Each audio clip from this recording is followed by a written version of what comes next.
Sobat muda, pasti kamu tahu kan Bendung Katulampa. Bendungan ini kerap menjadi primadona kala musim penghujan tiba. Jembatan beton peninggalan pemerintah kolonial Belanda yang melintang sepanjang 74 meter itu merupakan hulu informasi peringatan banjir di wilayah Jakarta.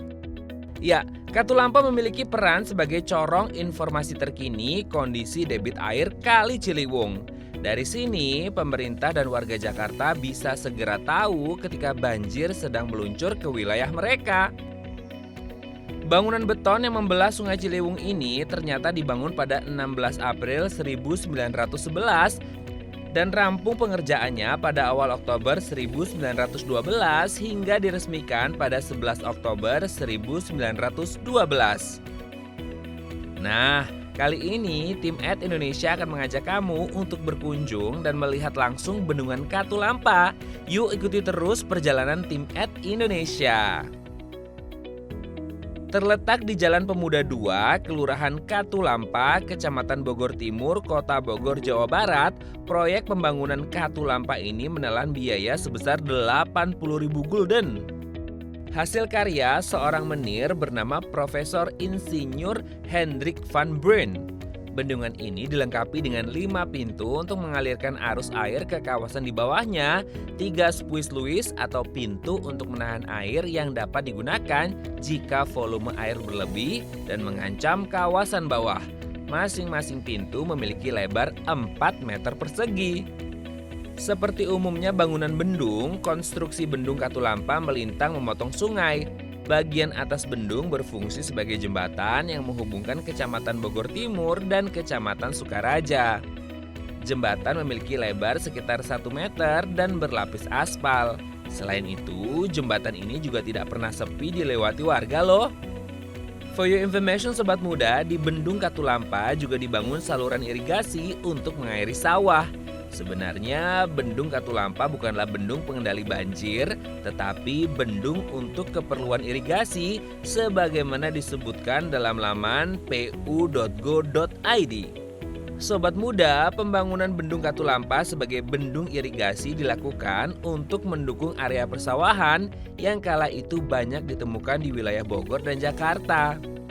Menurut laman p2k.unkris.ac.id hingga tahun 1990, area persawahan di Bogor dan Jakarta kurang lebih seluas 2.414 hektare. Namun saat ini hanya Bogor dan Cibinong saja yang masih memiliki area persawahan. Sementara di Jakarta sudah tidak ada lagi area persawahan karena sudah berubah menjadi gedung-gedung pencakar langit. Oleh karena itu, fungsi irigasi dari Bendung Katulampa sudah berakhir. Sobat muda, dari Bendung Katulampa, sebagian air Ciliwung dialirkan lewat pintu air ke Kali Baru Timur. Ya, dari Bogor Timur, air kemudian mengalir ke Jakarta, lalu ke Cimanggis, Depok, dan Cilangkap, sebelum akhirnya bermuara di kawasan Kali Besar, Tanjung Priok, Jakarta Utara. Saluran ini juga dimaksudkan sebagai pemasok cadangan air baku untuk warga ibu kota. Nah, air Kali Baru Timur itulah yang dahulu dipakai untuk mengairi sawah yang banyak terdapat di daerah antara Bogor dan Jakarta. Sobat muda, pada salah satu dinding beton di bendung utama, tepatnya di jalur lalu lintas air, tergambar skala pengukur ketinggian air. Dari sana bisa diketahui berapa ketinggian air yang ada, apakah di bawah 50 cm atau dalam keadaan normal. Siaga 4 yang memiliki ketinggian 50 hingga 80 cm, siaga 3 yang memiliki tinggi mulai dari 80 hingga 150 cm, siaga 2 yang memiliki tinggi mencapai 150 hingga 200 cm, dan terakhir siaga 1 dengan tinggi airnya mencapai di atas 200 cm. Sobat muda, untuk memantau ketinggian muka air di Bendungan Katulampa ini terdapat petugas yang berjaga selama 24 jam loh. Selain memberi laporan soal debit air, tugas sehari-harinya mereka adalah merawat fasilitas bendung serta membersihkan sampah di mulut bendung yang dilakukan 2 kali dalam sepekan. Bahkan bendungan ini juga dilengkapi oleh kamera pengawas loh. Jadi ketika terjadi peningkatan debit air di Bendung Katulampa sekitar 3 hingga 4 jam kemudian, limpahan air akan sampai di pintu air Depok dan 11 jam kemudian, air akan tiba di pintu air Manggarai. Sobat muda, Bendung Katulampa juga menjadi salah satu ikon wisata yang sering disambangi oleh masyarakat, baik warga sekitar bahkan luar daerah.